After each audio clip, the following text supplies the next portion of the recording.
Olá pessoal, hoje vamos fazer algumas orientações para o trabalho da disciplina de Projetos Sociais. Eu sou a professora Raquel Lira e sou professora do Instituto Federal do Ceará, no campus Juazeiro do Norte.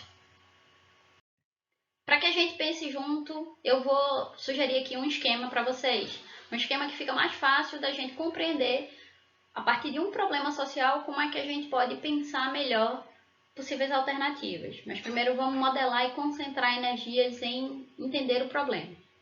Então, o esquema é esse daqui. A gente coloca o problema ao centro e, a partir da compreensão do problema, a gente começa a fazer algumas perguntas para poder identificar de fato que ele seja um problema a ser interessante, a ser resolvido durante essa disciplina.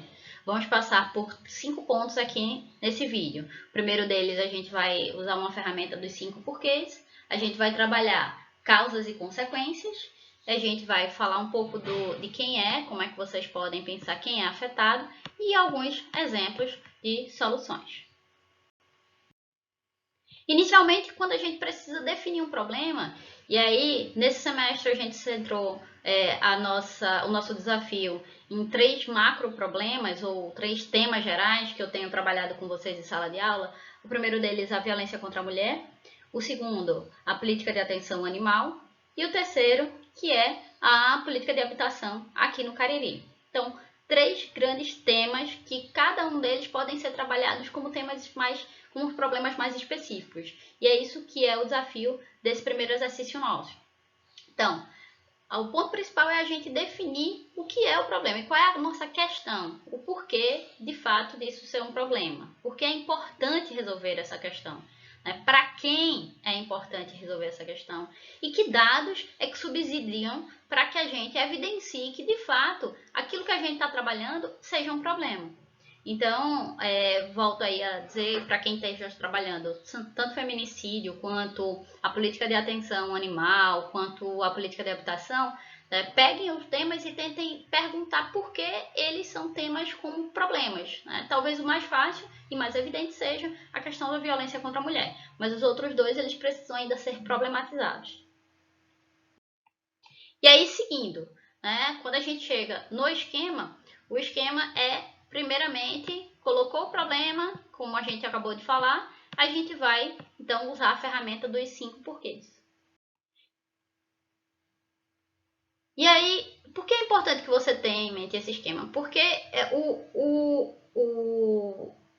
o esquema ele te ajuda a compreender melhor, mas tem uma outra separação que pode te ajudar um pouco também a preencher aquele teu mapa mental inicial. E essa é o esquema, minha sugestão para que você possa definir e diferenciar causas e consequências. Se você fez o uso da ferramenta porquê lá e mais na frente, é o que eu vou explicar, se você começou a perguntar o porquê isso é um problema, por que isso é um problema, aí você começa a listar as causas, tá? E posteriormente você vai indicando quais são as consequências ou os efeitos daquilo ali ser um problema. Então, sempre nesse raciocínio, bom, isso aqui acontece para que o problema aconteça e a partir de que o problema acontece, o efeito é esse daqui. Então, se ficou difícil, eu faço uma indicação de leitura lá no Sebrae Minas Gerais, que é uma ferramenta Aprender a Definir um Problema, que eu falei em sala de aula, mas como o vídeo é curto, a gente vai passar rápido aqui. Então, a ideia dos 5 porquês é que, de fato, você consiga perguntar, bom, o problema acontece. E aí, o abandono de animais, por exemplo, é um problema. E ele acontece por quê? Porque as pessoas não têm dinheiro para pagar a comida do animal. E porque as pessoas não têm dinheiro para pagar a comida dos animais? Porque elas sofrem de precárias condições de vida. E por que isso acontece? Enfim, a gente pode ir até o debate de que hoje a gente trata os animais como subcategoria, ou que seria a política do especificismo, né? A gente acha que o ser humano é a espécie mais importante do planeta. E isso é um debate importante que está por trás até mesmo do abandono de animais. Mas enfim, ao aprofundar essa história dos porquês, quando você vai entender um pouco mais a complexidade do problema que você está querendo resolver. E o legal de montar o esquema é trazer ele de volta para o mapa mental. E aí, se ficar difícil, se você achar que ficou meio complicado, gera lá, vai fazer uma leitura lá do Cabanize, que tem boas ideias para que você possa pensar no uso da ferramenta dos porquês. E aí, assim, você respondeu aqui por que acontece, né? Definiu melhor. Vamos falar um pouco agora sobre essa definição melhor das causas e consequências. Então, as causas, se você respondeu lá o porquê, você já consegue transpor algumas informações e entender um pouco uma série de fatores que podem estar gerando ou podem estar ligados ao problema. E aí o legal é que você faça a listagem disso aí. Né? Se ficou na dúvida, eu estou deixando aqui também um material no Tableau, tá? Que é um artigo rapidinho que você pode pensar como é que há essa relação entre causa e problema. Então, passado aqui, a gente fez esse, agora vamos para as consequências. Então, seguindo as consequências, como é que você define as consequências? Então, é pensar os efeitos daquilo ali. Então, as consequências elas podem ser listadas de uma forma tanto quantitativa quanto qualitativa. Então, é legal que você indique, por exemplo, o número de abandono de animais, né? Algum especialista trabalhando exatamente alguma consequência, por exemplo, de doenças causadas exatamente por conta da quantidade de animais que tem na rua, né? Incidência de raiva dentro da cidade, enfim, isso podem ser alguns efeitos trabalhados. Por exemplo, na política de habitação, né? Mais pessoas desalojadas. Um outro ponto que é importante, talvez, qualificar logicamente, pensar que uma das consequências da violência contra a mulher, e a mais indesejada, seja o feminicídio. E aí, pronto. Quando você colocou aqui, ó, o ponto consequências nesses efeitos, e esses efeitos de forma quantitativa e qualitativa, você já tem um panorama do seu problema. E aí você pode especificar melhor agora quem são as pessoas mais diretamente e menos diretamente afetadas por esse problema.